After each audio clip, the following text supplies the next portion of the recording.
c'est concret, c'est autre chose. Quand ça devient réel, quand ça devient du palpable, quand on voit quelqu'un qui est prêt, qui prend des maladies bizarrement, comme notre frère, ça devient concret, les prières sont différentes, les cœurs sont différents. Quand on voit le cœur de la sœur avant, lorsqu'elle parle, le cœur est différent, on change, il y a une transformation, et puis on reste les mêmes. J'espère que vous êtes encore de ceux qui croyaient à la puissance de Dieu. Amen.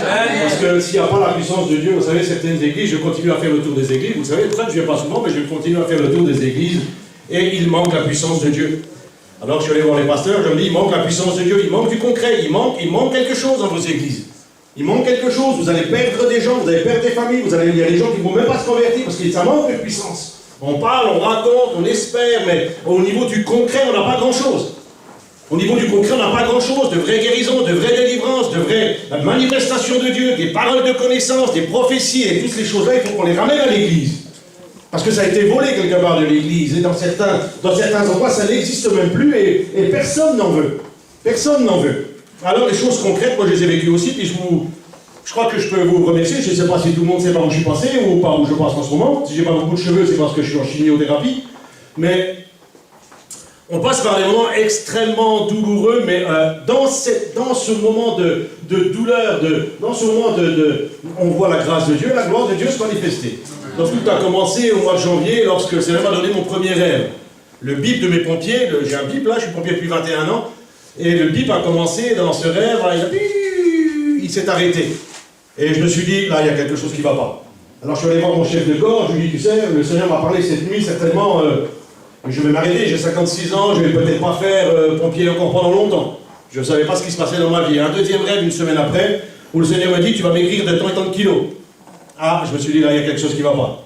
Il m'a donné exactement un poids. Et je me suis dit, et au fil des rêves, comme ça, je me suis dit, mais qu'est-ce qui se passe dans ma vie? Qu'est-ce que c'est que cette épreuve qui se prépare?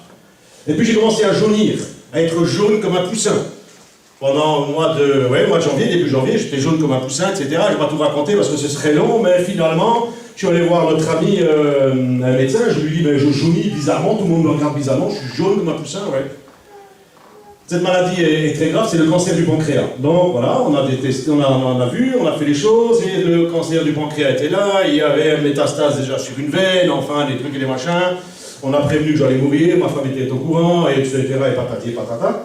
Tout ce qu'on peut imaginer, tout ce qu'on peut savoir, mais le Seigneur est puissant. Amen.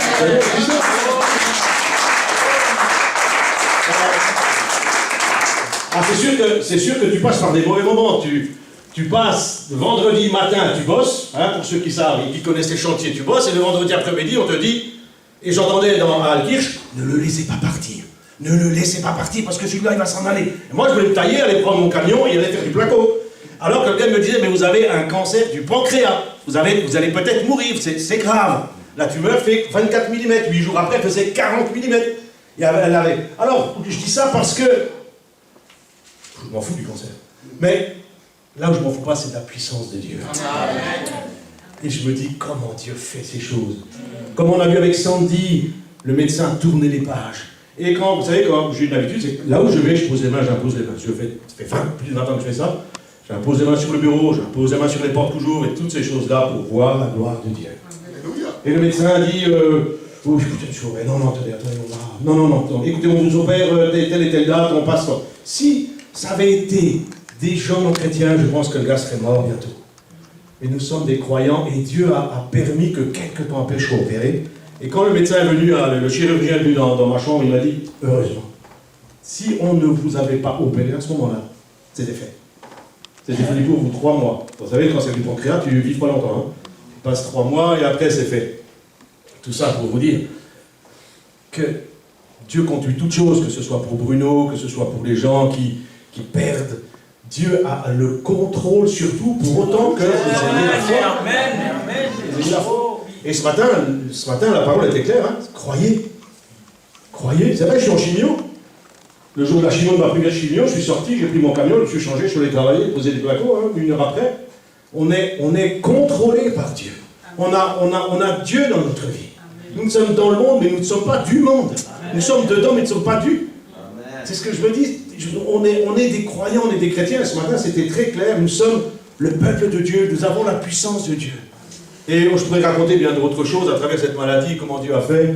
Mais c'est sûr, Vous souffrez. Vous souffrez, vous êtes branchés de partout, ils m'ont loupé, ils m'ont fait une péridurale qui n'a pas fonctionné, je me suis réveillé en hurlant, je peux vous raconter plein de petits trucs rigolos, mais la puissance de Dieu, c'est ce qui m'attire le plus. Ça m'attire, c'est ça, la puissance de Dieu. C'est ce qui m'attire le plus. Ma grande joie, c'est d'avoir perdu 20 kilos pour pouvoir mettre un costume bien maintenant. 20 kilos. Ça vaut le coup, hein? Après 4 semaines, 20 kilos. Ça, c'est super. Merci pour tout. Merci pour l'accueil que je reçois dans cette église et que nous recevons avec notre famille. Merci pour les prières. Si je ne suis pas souvent là, c'est parce que j'aime bien aller dans certaines églises et voir ce qui se passe. Et indéniablement, il manque la puissance. Il manque la puissance. On dirait que les gens n'arrivent plus à croire. Ils sont stériles. On dirait qu'ils ne sentent plus rien. On dirait que les croyants ont été vaccinés comme les femmes enceintes, des péridurales. Ils ne sentent plus rien. Il n'y a plus rien qui passe. On dirait que lorsqu'ils prient, ils parlent, mais il n'y a plus rien derrière. Et c'est ça qui est dommage. Et j'espère qu'ici, en tous les cas, vous allez trouver ou retrouver la puissance de Dieu. Parce qu'il la faut. Parce que si on passe par des moments comme ça, un peu particuliers, les hommes de Dieu, les gens, il y a quelque chose derrière. Dieu est en train de préparer quelque chose. Il ne permet pas une maladie de Charcot, un cancer ou je ne sais quoi, comme ça, pour s'amuser. Il y a quelque chose derrière. Il veut nous montrer quelque chose. Il y a certainement des choses concrètes. Certainement des choses concrètes. Parce qu'à force de parler, on espère. Maintenant, c'est concret. Tu as un cancer, tu vas être opéré, nous m'ont ouvert de là jusque-là, avec 15 ou 18 des kystes, ils ont tout ouvert la peau, ils ont tout contrôlé. Il m'a raconté le gars, je dis, mais ils ont enlevé le duodénum, ils m'ont enlevé un bout d'estomac, ils m'ont enlevé un bout de veine, ils m'ont enlevé l'appendicite, ils ont enlevé plein de trucs. Ils m'ont enlevé plein de trucs. Après, ils ont bouché. Après, ils ont dévié, je ne sais pas ce qu'ils ont trafiqué. Après, ils m'ont loupé. Après, ils m'ont un truc dans le nez. Après, il y a du sang qui a coulé. On peut raconter plein de choses. Mais derrière tout ça, il y a la grâce. Amen. Alléluia. Alors, c'est pas quelqu'un d'autre qui doit regarder, c'est seulement Dieu. Amen. C'est seulement Dieu. Alors, merci infiniment pour votre soutien. On va peut-être mettre les premiers versets sur le tableau. Et je vais essayer d'apporter quelque chose d'assez concret. Et les premiers versets, c'est Genèse, par exemple, 16:2. Et si vous voyez ça, je vais bien sûr parler de la stérilité qu'on rencontre dans nos vies chrétiennes, qu'à un certain moment, à force d'être fatigué, à force d'aller dans une église, à force de ne plus rien voir, eh bien on devient stérile. On devient stérile. Il n'y a plus rien qui naît, il n'y a plus rien qui pousse, il n'y a plus rien qui est donné, il n'y a plus rien qui grandit, il n'y a plus rien, on s'assied, on lève les mains, on baisse les mains, on prend la Sainte Seine et on s'en va. Il n'y a plus rien. Et on est frappé de stérilité. Et cette stérilité-là, nous devons la combattre, la lier, la détruire, dans le nom de Jésus-Christ. Voici l'Éternel m'a rendu stérile, viens, je te prie, vers ma servante, peut-être oracle, voilà. Donc elle est stérile. On continue à nous verser, il y en a plusieurs. Genèse 18:11. Abraham et Sarah étaient vus avancer et Sarah ne pouvait plus espérer avoir des enfants. Il y a des chrétiens qui n'espèrent plus rien, ni pour leur vie spirituelle, ni pour leur vie professionnelle, ni pour leur vie physique. Il n'y a plus d'espérance, il n'y a plus rien. Et c'est l'appel de ce matin. Ça va être l'appel de ce matin. Est-ce que tu vas encore espérer dans la puissance de Dieu? Est-ce que tu vas vouloir encore avancer avec Dieu et voir la gloire de Dieu se manifester? Ça, c'est une question. Ça va être l'appel de ce matin. Est-ce que tu vas dire, je suis stérile et je me débarrasse de... Bon, n'espérez plus rien. On continue, Bruno, si tu veux bien.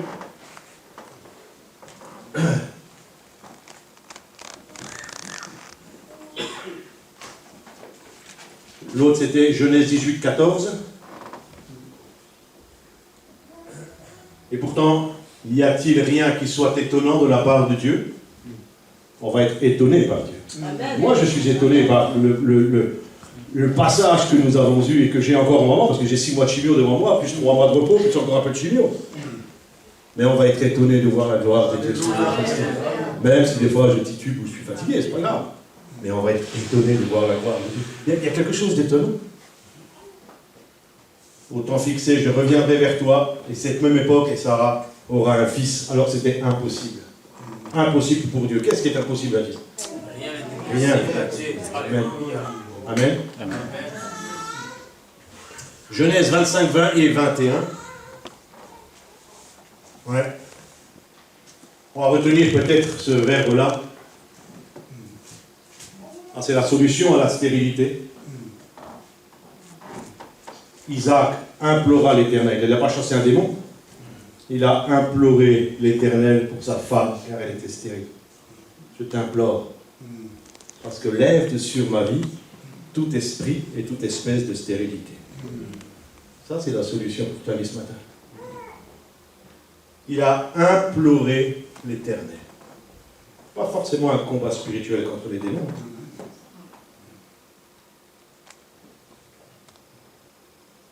Genèse 29, 31.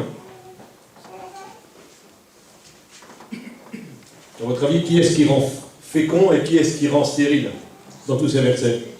Il n'y a que Dieu. Le diable n'existe même pas dans ces cas-là. Sauf en cas de haute sorcellerie, j'en parlerai pas. Mais dans tous ces versets que je cherchais, tous les versets que je cherchais, en aucun cas c'était un démon.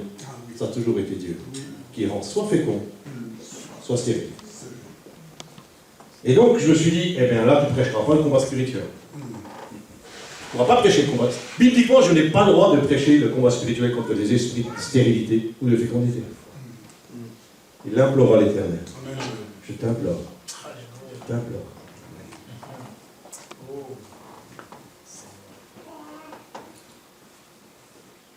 1 Samuel 1, 5.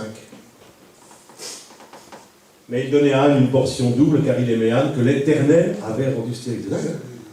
C'est Dieu qui rend stérile les gens. C'est Dieu qui rend fécond d'autres personnes. C'est Dieu qui est derrière toute chose. Des maladies, derrière ta vie, il contrôle tout, il a tout dans tout. Il a absolument tout ton regard, tout, il sait tout ce que tu penses, tout ce que tu fais, tout ce que tu dis. Tout est contrôlé, les médecins, les chirurgiens, les médicaments, tout devient sous le contrôle de Dieu. Pour autant, tu y crois. Pourtant, tu y crois maintenant, si tu es charnel, alors c'est autre chose. Mais l'Éternel l'avait rendu stérile.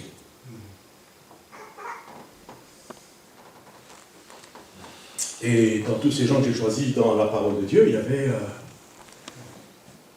c'est tout la nation d'Israël.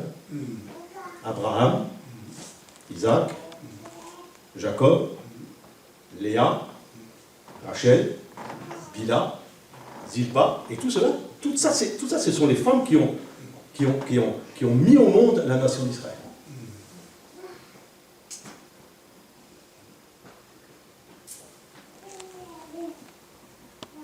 Alors qu'est-ce qu'une personne stérile, à votre avis? Elle ne produit rien. Et c'est là le message. Est-ce que vous êtes de ceux qui produisaient ou qui produisaient plus rien du tout? Est-ce que vous produisez encore des choses ce matin? Est-ce que dans vos prières, vous êtes sûr que Dieu est en train d'agir? Vous n'êtes que dans la prière. Alors les gens qui parlent, les gens qui prient, les gens qui lèvent les mains, il y en a dans les églises. Mais les productifs, ils sont où? Où sont les productifs? C'est ça le truc. C'est la question que je me pose. Où sont les productifs?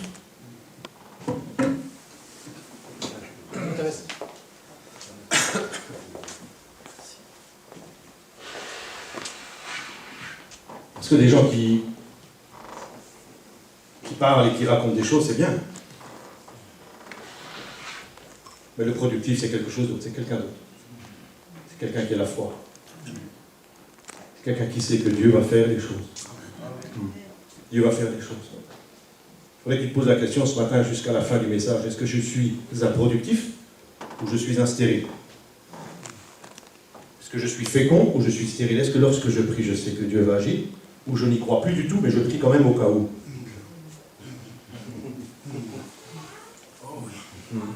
C'est la question. Parce que...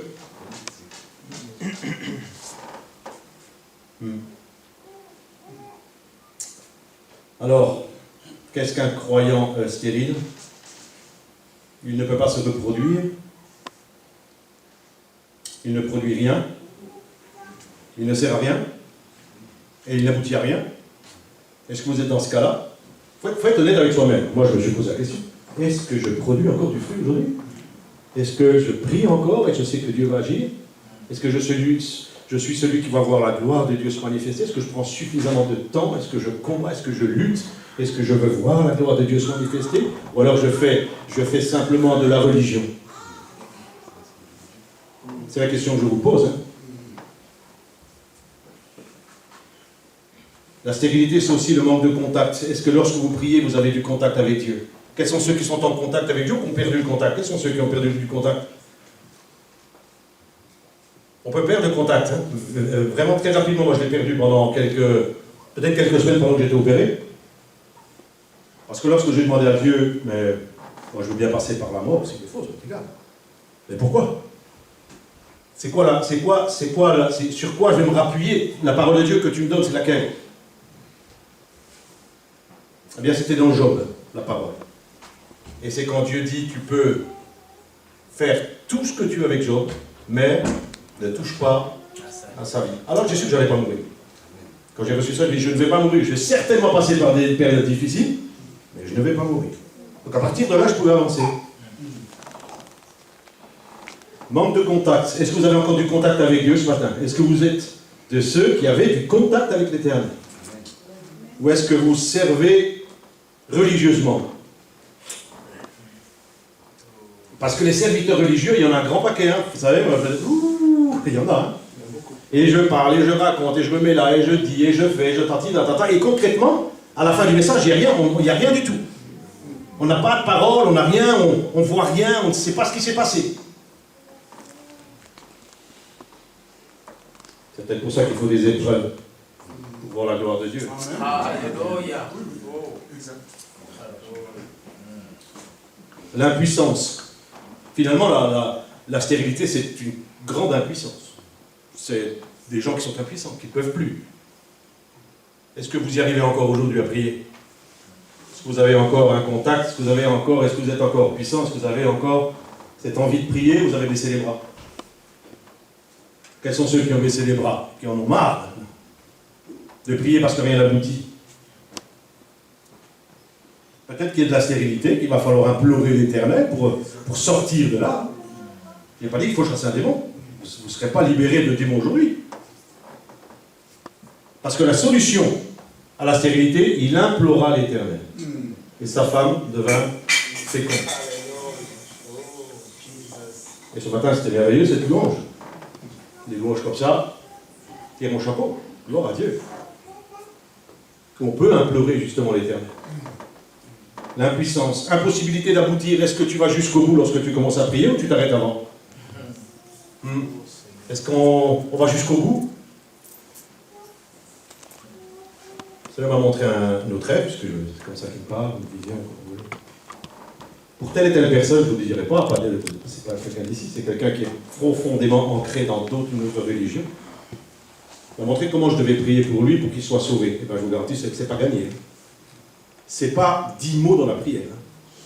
C'est à genoux, dans les pleurs pendant plusieurs heures, pour que cet homme se convertisse. Je me suis dit, c'est pas gagné. Est-ce qu'on est de ceux qui sommes encore attirés par la puissance de Dieu?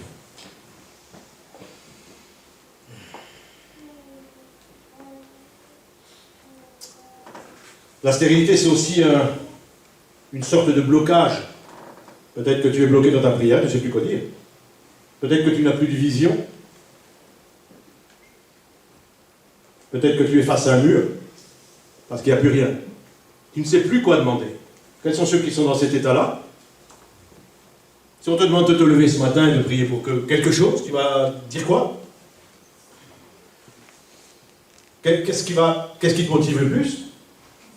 Est-ce qu'il y a encore les âmes perdues? Est-ce que les hommes qui n'ont pas Dieu t'attirent encore?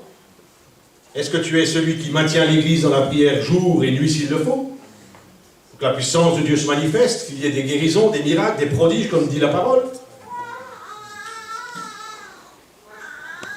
Est-ce que nous sommes encore de ceux qui sont tièdes, ou froids, ou bouillants? Est-ce que vous recherchez? Qu'est-ce que vous souhaitez? Qu'est-ce que vous vivez? Qu'est-ce qu'on vit? Est-ce que vous êtes tellement désespéré?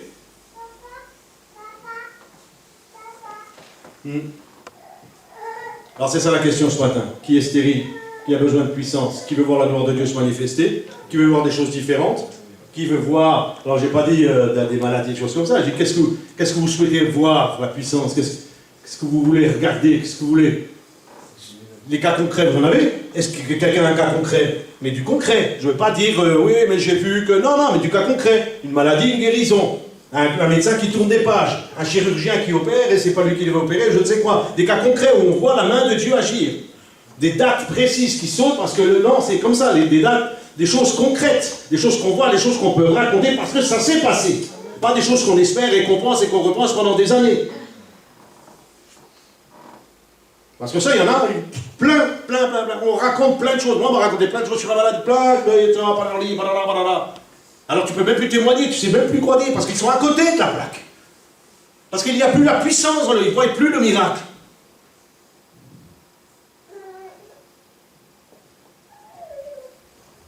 Est-ce que des gens sont encore touchés par la grâce de Dieu, la puissance de Dieu? Est-ce que des gens naissent de nouveau? Est-ce qu'il y a des nouvelles naissances par vos prières? Est-ce que les gens naissent de nouveau par vos prières? Est-ce qu'ils reçoivent vraiment le Saint-Esprit lorsqu'ils prient, lorsqu'ils acceptent Jésus-Christ? Est-ce que l'Église puissante est là, à Ilfurt? Est-ce qu'elle est là?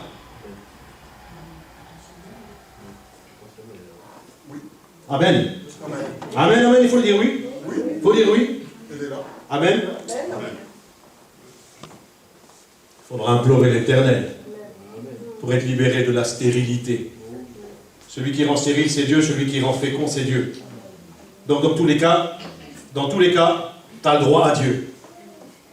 Si tu sens que tu es stérile et que tu n'arrives plus à avancer, la solution, c'est d'implorer l'Éternel et de réclamer de Dieu. Seigneur, donne. Seigneur, libère-moi de toute stérilité ce matin. Je t'implore. Je t'implore.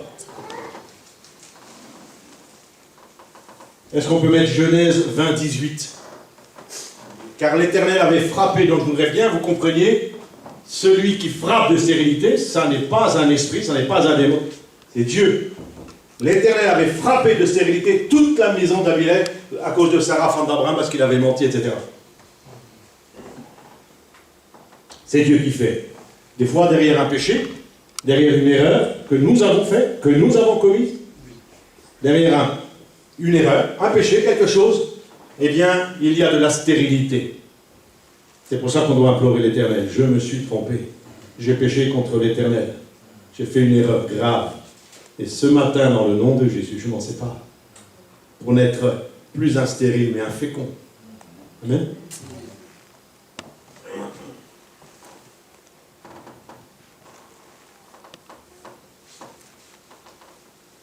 La solution à cette stérilité,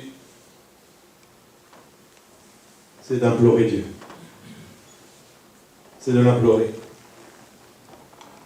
Et c'est de laisser la grâce de Dieu agir. Et ce matin, j'espère que votre stérilité, nos stérilités vont fuir, vont s'en aller, vont disparaître.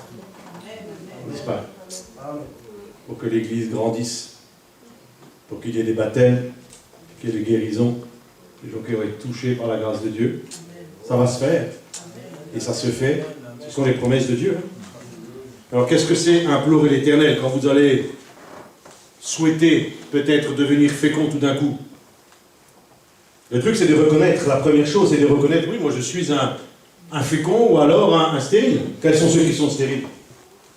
Qui n'aboutissent à plus rien et qui n'ont plus rien dans leur prière. C'est difficile de reconnaître notre stérilité quand même, c'est difficile. Notre impuissance. C'est difficile de se dire qu'on n'a plus de fruits pendant des années.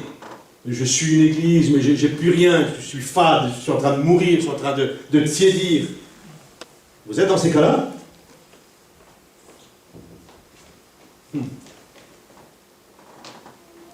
Ne restez pas comme ça en tous les cas. Ne restez pas tiède, ne restez pas gris. Vous savez, ceux qui sont tièdes, ceux qui sont stériles comme ça, ce sont ceux qui critiquent toutes les églises. critiquent tout, ils parlent de tout, ils essayent de juger tout parce qu'ils n'ont pas de fruits.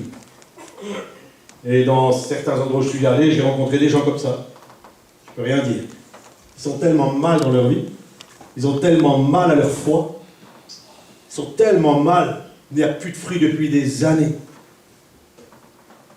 Depuis des années, un certain pasteur m'a dit, moi j'arrête. Il m'a dit j'arrête. Je lui ai dit, pas question. Il dit j'arrête. Je lui ai dit non, tu n'arrêtes pas. T'arrêtes pas. T'es pasteur, t'arrêtes pas. Pas question d'arrêter, il y a quelque chose de continuer, d'aller jusqu'au bout. On va se battre, on va faire ce qu'il faut. Et quand on n'a plus de fruits, on n'est pas bien. Vous savez que les hommes de Dieu souffrent, hein, quand même. Les hommes de Dieu souffrent, hein. Et surtout qu'il n'y a plus de fruits, quand il y a des combats, quand les hommes de Dieu souffrent. Alors est-ce que dans vos prières, vous avez les hommes de Dieu? Est-ce que vous avez vos hommes de Dieu qui sont dans cette église? Ah oui. Amen. Amen.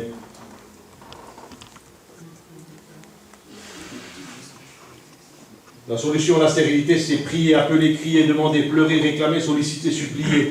Est-ce que vous pouvez supplier Dieu ce matin de devenir fécond? Est-ce que vous priez que vous allez, ces prochains mois, voir la gloire de Dieu se manifester? Alléluia. Je vous parlerai bien de cas concrets, mais c'est gênant, des fois, de parler d'un cas concret devant ceux qui n'ont pas de cas concret depuis des années. Mais aspirez au cas concret à voir vraiment des choses où Dieu va faire des choses. Aspirez à ça, demandez et vous recevrez. Frappez et on vous ouvrira. Mais ne restez pas tiède, ne restez pas sans rien, ne restez pas fade comme vous êtes. Reprenez la prière, reprenez la parole, reprenez le combat, reprenez, implorez, louez, adorez. Quel dommage de passer à côté de tellement, et pourtant nous avons tout. Dieu nous a tout donné, la puissance. Je vous enverrai une puissance, Saint-Esprit viendra sur vous.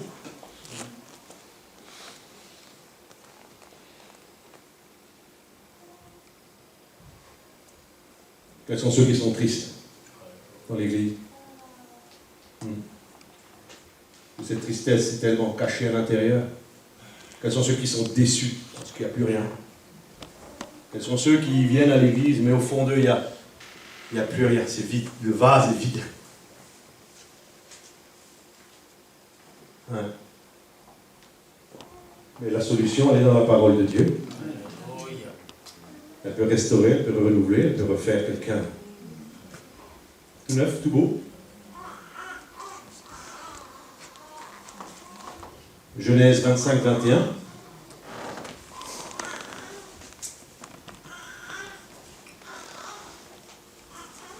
Regardez. Elle était stérile. Il a imploré et elle a porté du fruit. Elle a porté du fruit. Arrêtez de vous plaindre. Arrêtez de pleurer. Arrêtez d'en vouloir à Dieu et aux églises et aux pasteurs et à tout ce qui s'est passé à droite et à gauche. Arrêtez avec tout ça et essayez plutôt de revenir à la parole de Dieu. Parce que les plaignants, il y en a. L'église qui se plaint, on en a ras-le-bol, quoi. Vraiment ras-le-bol, quoi. Hein. Raconter, papati, il m'a fait ça, il m'a fait ça. Et si toi, pasteur, tu n'avais pas divorcé, tu n'aurais pas eu ton cancer, on a sorti 2-3 fois. Hein. Alors là, vous prenez ça dans les dents, ça ralentit la course. Hein. Tu n'avais pas divorcé, tu n'aurais pas eu ton cancer. Ah bon, d'accord. Et la parole de Dieu dit quoi? Tu as reçu quelque chose. Les seules choses qu'on reçoit en ce moment, les gens m'appellent, me disent attention, Jean-Michel, tu vas tomber. Hier, on m'a appelé attention, tu vas pleurer. Donc je m'attends à souffrir un peu. Un peu de la chimio certainement, mais je fais attention. Je vais devoir faire attention. Mais en aucun cas. Mais les gens sont tellement mal dans leur vie qu'ils sont capables de t'agresser avec des mots. Exactement. Et quel droit, tu dirais? De quel droit tu viens me dire ces choses? Tu es Dieu? Si Dieu dit, ça va. Et si l'homme dit, ça va pas du tout. Il implora l'Éternel, elle devint enceinte. Il veut porter du fruit, il va falloir implorer l'Éternel. Amen. Amen. Amen. Amen.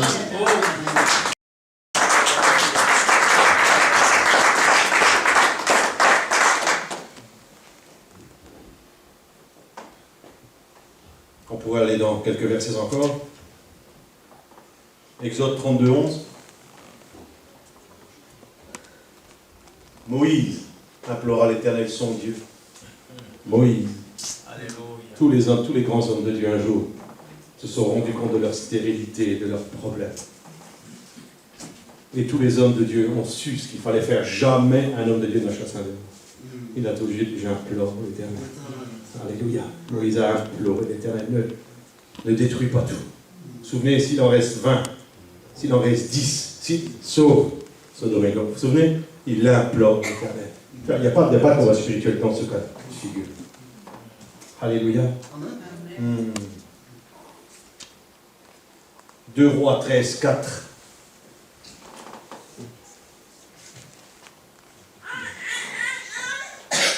Regardez si vous allez implorer l'Éternel. Est-ce que l'Éternel a cherché des coups dans la tête de qui que ce soit? Dès que le gars va commencer à implorer l'Éternel, à dire je t'implore. Seigneur, je t'implore. L'Éternel exauce. L'Éternel exauce. Ne cherche pas si peut-être tu vas t'exaucer. Arrête avec ça maintenant. Arrête de douter. Tu implores l'Éternel et tu reçois de Dieu les choses. Amen.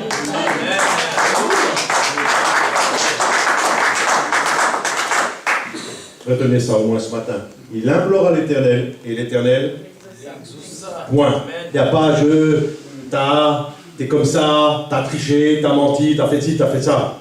Tu implores et je reçois. Amen. Amen. 2 Chroniques 33, 12. Lorsqu'il fut dans la détresse, c'est peut-être ton cas ce matin. C'est peut-être ton cas ce matin, peut-être que nous sommes dans la détresse. Non, on ne le voit pas, bien sûr. On vient, on s'embrasse, on s'aime. Amen. On se supporte, c'est merveilleux. Mais à l'intérieur, tout au fond de l'âme, est-ce qu'on n'est pas un peu dans la détresse? Si tu es dans la détresse ce matin, ce n'est pas un esprit de détresse qu'il faut chasser, il faut implorer l'Éternel encore une fois. Voyez, il y a il implora l'Éternel, son Dieu, il s'humilia profondément devant le Dieu de ses pères. Il y a un retour à Dieu, une sorte de retour à Dieu qui fait que de stérile tu vas passer à fécond, de stérile tu vas passer à fécond, et lorsque tu vas venir, les choses vont se faire.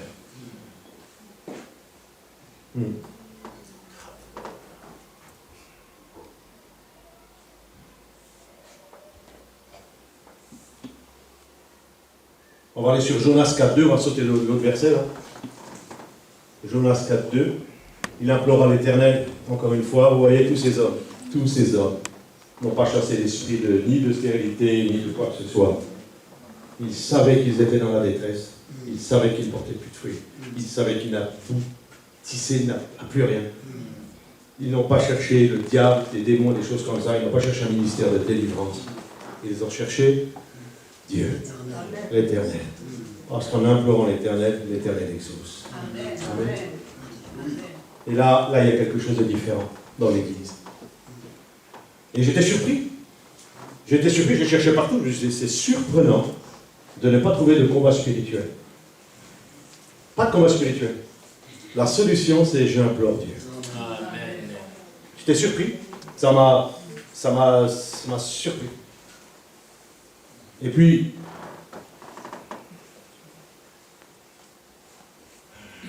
il y a des promesses que Dieu fait. Alléluia. Parce que s'il n'y a plus de promesses, si mon Père ne me fait pas de promesses, alors c'est sûr que là, c'est fait. Tu peux mettre ce verset maintenant. Hein? Le prochain verset qu'on avait convenu, c'était Ésaïe 54, 1. Ésaïe 54, 1. Regardez ça maintenant. Vous trouvez ça dans l'Ancien Testament, dans le livre d'Ésaïe. Peut-être que tu es stérile ce matin. Peut-être que tu es déçu ce matin. Peut-être que tu es triste ce matin. Peut-être que tu n'aboutis plus ce matin. Peut-être que tu te dis, j'en ai marre d'entendre toutes ces choses. Mais il y a une promesse pour toi ce matin, elle est là. Réjouis-toi, stérile, toi qui n'enfantes plus. Fais éclater ton allégresse et ta joie, toi qui n'as plus de douleur, car les fils de la délaissée, c'est-à-dire que tu vas, si tu implores Dieu, tu vas porter du fruit. C'est une promesse que Dieu fait ce matin, dans l'église, ici, pour vous, pour ceux qui vont implorer Dieu. Ceux qui vont implorer Dieu. J'aime beaucoup parce que c'est dans l'Ancien Testament, mais on peut aller aussi dans Galates 4, 27. Regardez, et ça réjouit mon cœur.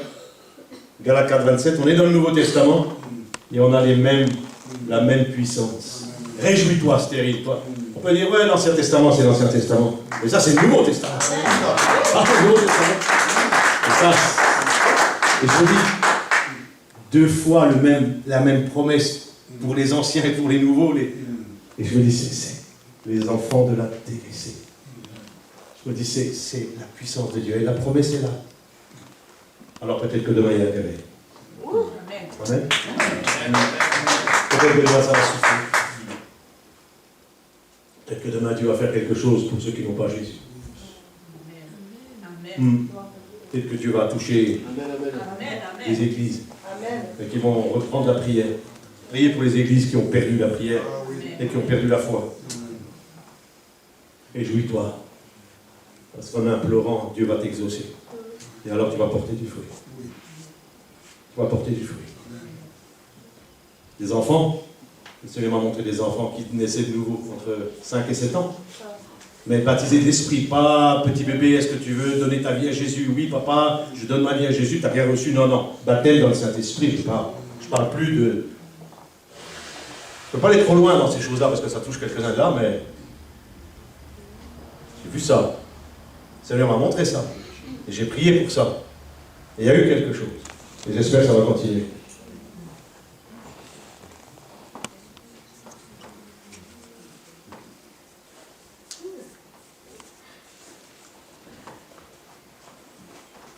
Quand j'étais malade, j'étais vraiment pas bien. C'est ma période où j'étais tout jaune. Là. Je suis allé avec le fils de Jean-Jacques Monger au restaurant. Il est venu avec moi, il était à la maison et je lui ai dit, il faut que tu te convertisses un jour. Je vais te raconter comment ça s'est passé. Je lui ai dit, il faut que tu te convertisses. Tu ne peux plus aller dans les églises, faire le pitre et pas te convertir. Alors tu vas te convertir vers minuit, d'accord? D'accord, ok. Donc on avait convenu comme ça, à se convertir vers minuit. Donc on allait au restaurant à Innersdorf, Wittersdorf, voilà, pardon. On est allé là-bas, on a parlé, on a ri, patati, patata, j'ai dit maintenant stop. Maintenant tu nais de nouveau. Maintenant tu reçois le Saint-Esprit, d'accord? Maintenant tu reçois le Saint-Esprit. Je vais prier, tu le reçois. C'est pas, je ne veux pas t'entendre dire oui, tu ne reçois rien. Je vais prier et tu vas recevoir. Et quand on a commencé à prier, il s'est raidi. Comme ça, il ne pouvait plus bouger. Il m'a même demandé, qu'est-ce que tu fais? Je dis rien. Je ne fais que prier pour que tu puisses recevoir. Amen. Parce que les gens qui disent je reçois rien, je ressens rien, j'en veux pas. Si tu veux, il faut recevoir. Il vous baptisera du Saint-Esprit, vous serez rempli du Saint-Esprit. Eh bien, il a été. Il a été.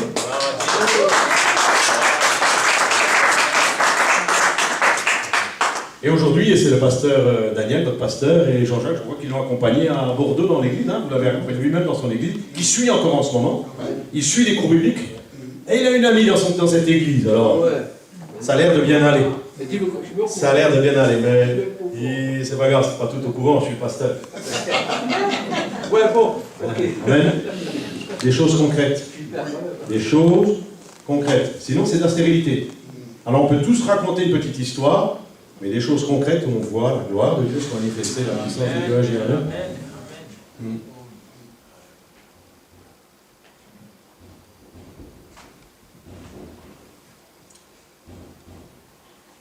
Les choses vont changer si on fait ce que la parole de Dieu nous dit de faire. Amen. Je ne suis pas... Nous ne sommes pas... C'est pas nous qui devons décider, c'est la parole de Dieu qui décide tout. C'était des fois très difficile, hein, même pour moi, parce que j'avais des fois des idées bien préconçues. Mais plus on lit la parole de Dieu, plus on va dans la parole de Dieu, plus on se dit, plus on rétrécit, plus on diminue, plus lui il grandit, c'est ça.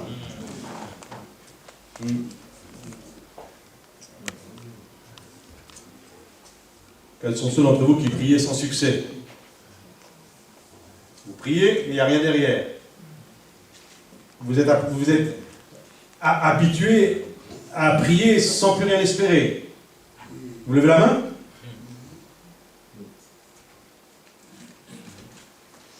Quels sont ceux qui désirent tellement de choses et puis finalement, au bout des années, il n'y a aucune obtention. Vous n'avez rien obtenu. Quels sont ceux qui lisent la parole de Dieu sans la comprendre? Et là, il y en a un grand paquet. on ne sait plus où on en est. C'est pour ça que ce matin je suis là, que nous sommes là, que lui est là.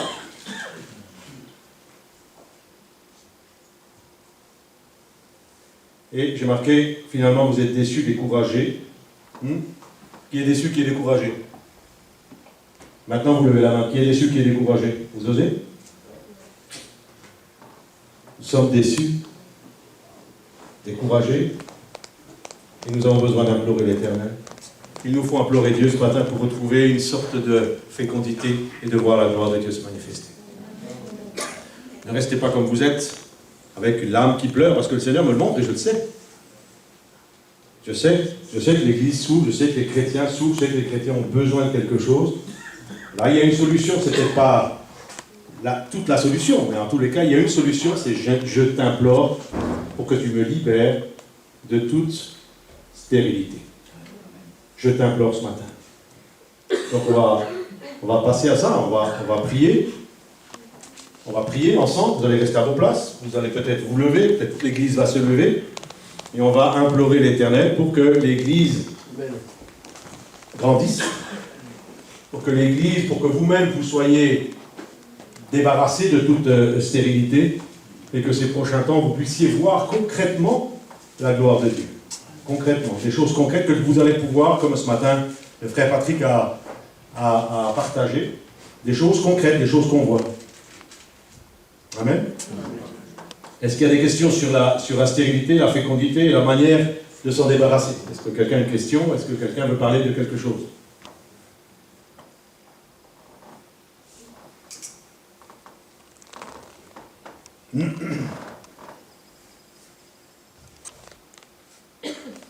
Est-ce qu'on peut se lever ensemble alors?